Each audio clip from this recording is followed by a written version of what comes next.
Esse som é sobre a ciência da persistência versus a preguiça e a descrença. Paciência é a sapiência do espírito. Viver no presente é a base, a chave pra seguir bem na viagem. Evita desgaste desnecessário durante o seu itinerário no planeta. Esse som é sobre o processo. O processo é lento. Hoje o programa Piratas da Cultura vai apresentar questões relacionadas à cultura global e à cultura local. Uma cultura local que se estende, que se estabiliza no dia a dia das ruas do Rio de Janeiro, especificamente, em oposição a uma cultura da velocidade, da rapidez, da circulação de informações. São vários intelectuais e especialistas das áreas que irão debater hoje este tema tão atual.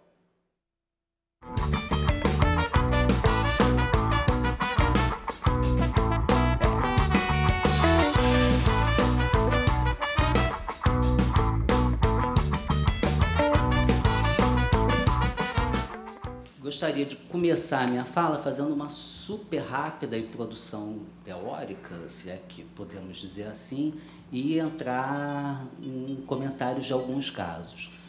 Eu não sou um estudioso de pirataria ou de produtos piratas. Tenho desenvolvido nos últimos tempos alguns estudos sobre juventude, e acho o tema desse evento extremamente pertinente, extremamente instigante e extremamente necessário também, né? Porque o fenômeno que a gente vê se produzindo no Brasil e no mundo, ele não pode ser visto só à luz do direito, né, do direito clássico, mas também há uma série de problemas, né, decorrentes da pirataria no mundo. Mas eu vou me deter à questão da juventude, né? Na verdade, eu queria, antes de mais nada, começar falando, o tema é polêmico, e a polêmica, na verdade, é que nutre, né, o nosso pensamento, é que movimenta uma sociedade. Daí a importância e o brilhantismo da ideia de se fazer esse tema. Tem um sociólogo alemão que eu adoro, o João gosta muito, nossos alunos na UERJ estudam bastante, que é o George Simmel, que é um sociólogo entre o século XIX e século XX, e um dos textos clássicos do Simmel é sobre o conflito. E a genialidade do seu pensamento sobre o conflito é justamente de que é o conflito que move, né, a sociedade, ou seja, os grupos, eles, para identificarem o conflito, eles têm que ter coisas em comum.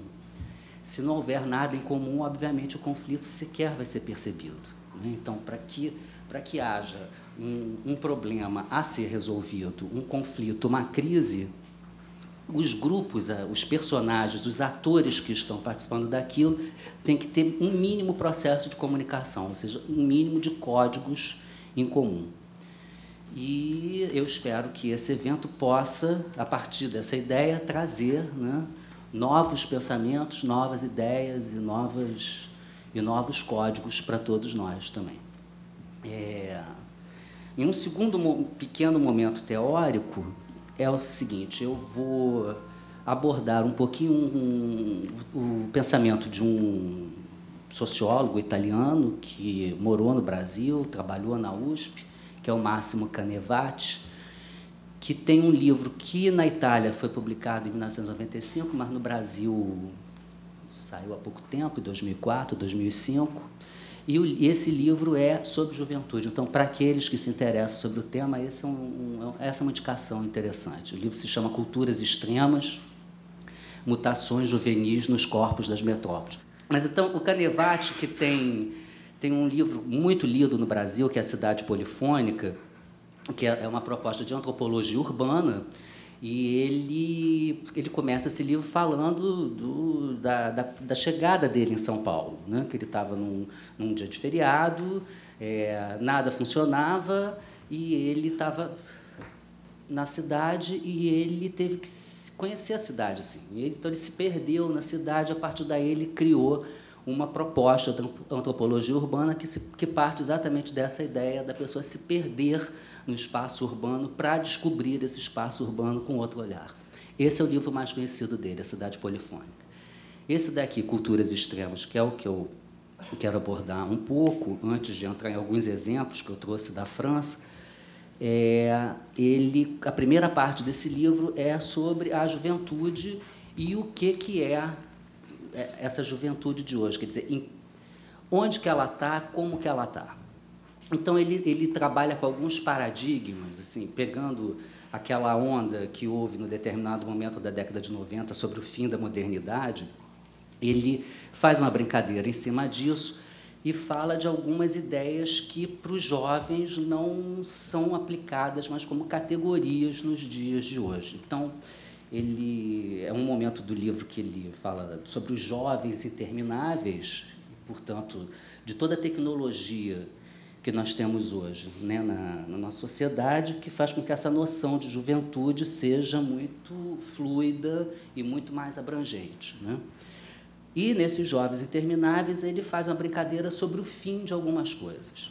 Um dos fins é o fim das faixas etárias, justamente porque o jovem é um sentimento mais do que um momento entre uma determinada idade e uma outra idade, né?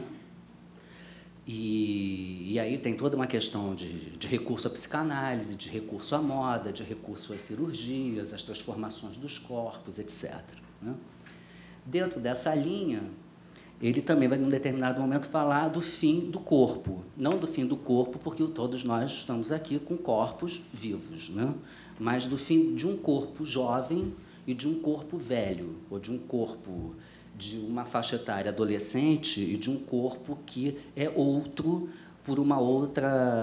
dentro de uma outra faixa etária. E uma outra questão, essa evidentemente muito mais inquietante, que o Canevati fala, é do fim do trabalho, e não porque as pessoas não trabalham mais, não porque o jovem não trabalhe mais, mas por causa das perspectivas de trabalho que são muito diferentes. Quer dizer, quando comecei minha carreira profissional, a princípio, quase todos nós queríamos ter um emprego estável, né, com carteira assinada, 13º, fundo de garantia, 1/3 de férias, etc. E hoje a gente vê a nossa garotada, por exemplo, saindo da faculdade e tal, eles querem ter uma atividade, né? Esse ideal da carteira assinada, do fundo de garantia e de fazer, por exemplo, carreira dentro de uma empresa, isso é um ideal que não faz bem parte do cotidiano deles. Quer dizer, alguns até desejam, mas é algo que não está na relação imediata que eles têm com o mercado de trabalho. Em nenhum momento o Canevati fala objetivamente, e é isso que me interessa para eu poder falar do que eu quero, objetivamente, do fim da política, por exemplo, né? O que é esperado, porque ele vem numa linha que são vários autores hoje em dia que falam disso, né? O fim do corpo, o fim não sei o quê, e o fim da política, o fim da família, né? O clássico, né? Nos últimos 20 anos. É o fim da família, o fim do trabalho e o fim da política. Ele não fala disso. E eu tenho pensado bastante sobre por que o Canevati fala. Ele brinca com esses fins todos, mas ele não fala do fim da política. Assim como o Maffezoli, que foi nosso orientador no doutorado, Michel Maffezoli, ele também não fala do fim da política, ele fala de uma transfiguração do político, ou seja, de uma outra roupagem que a política toma nos nossos dias.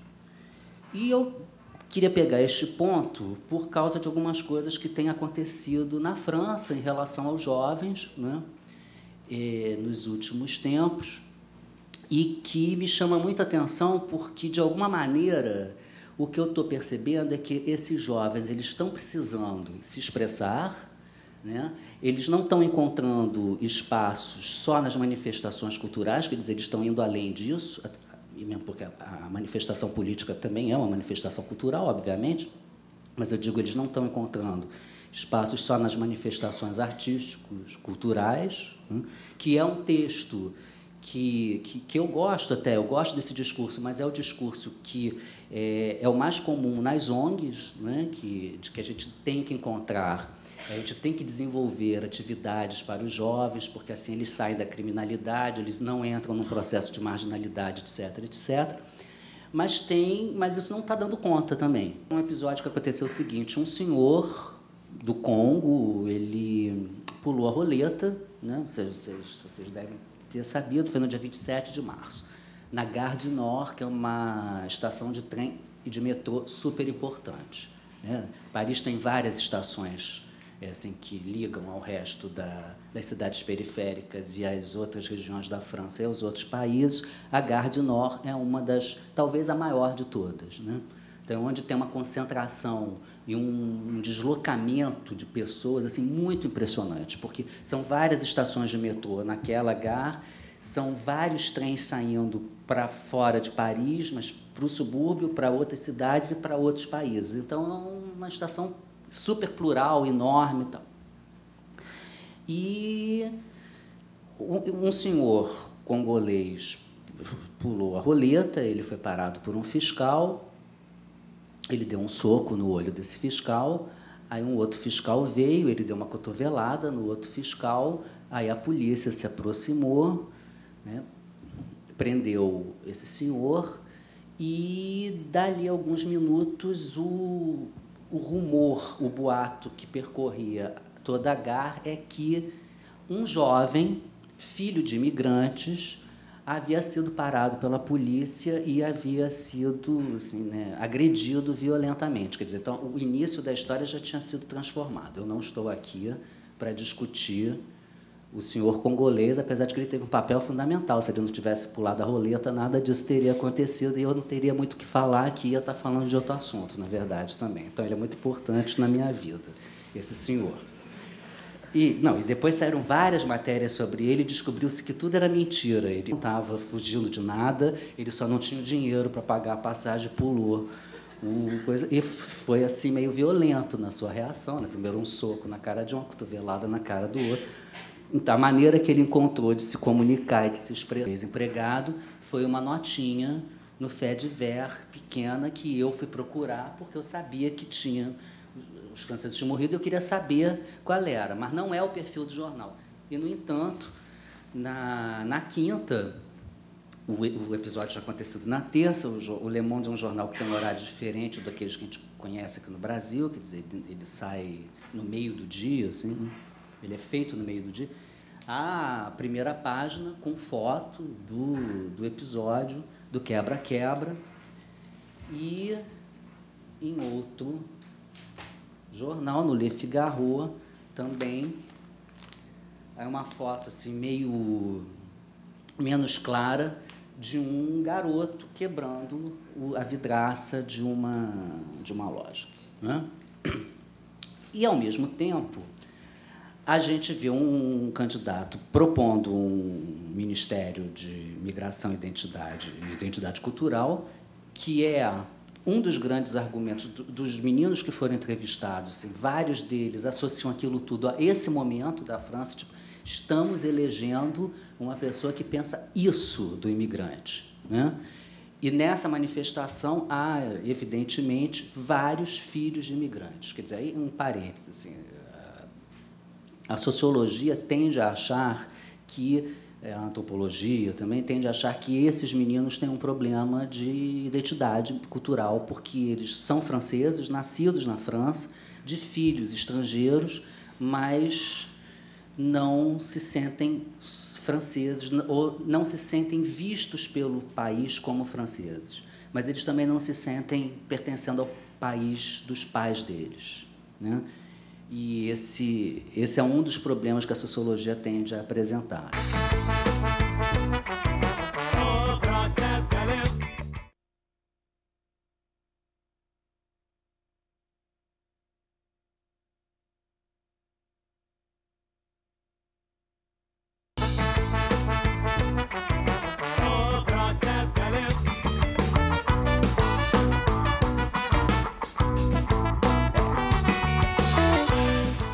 Políticas a favor da identidade nacional e políticas a favor do cosmopolitismo no campo da cultura brasileira são os pontos capitais das minhas ideias em torno do conceito de cosmopolitismo do pobre. Historicamente, estamos nos referindo ao século XIX e ao Brasil escravocrata. O cosmopolitismo foi defendido pela elite letrada face às ideias conservadoras, injustas, retrógradas da elite latifundiária. O cosmopolitismo das elites ajudou, portanto, a retirar o Brasil do atraso civilizacional para nele implantar a revolução burguesa, para usar o termo de Florestan Fernandes. O ideal cosmopolita nos trópicos foi obra do pensamento e da obra de intelectuais brasileiros estrangeirados que tinham na bagagem a experiência concreta da Europa e assumiam os valores defendidos pela Revolução Francesa: liberdade, igualdade, fraternidade. Um dos livros-chave para entender o avanço que representa de, aspas, tornar a escravidão odiosa perante os próprios senhores, fecho as aspas. Numa passagem do livro, ele afirma: não nos basta acabar com a escravidão, é preciso destruir a obra da escravidão. Vemos hoje que a atitude cosmopolita e monárquica de Nabucco é tão válida quanto a dos intelectuais de então, que avaliavam a nação pelo viés republicano e nacionalista, tão válida e muitas vezes mais radical. O perigo do ideal cosmopolita surgia no momento em que a perspectiva de avaliação transformava-se em julgamento de valor. Ou seja, ao declarar que tudo que não era europeu no Brasil era menor, era adjetivo,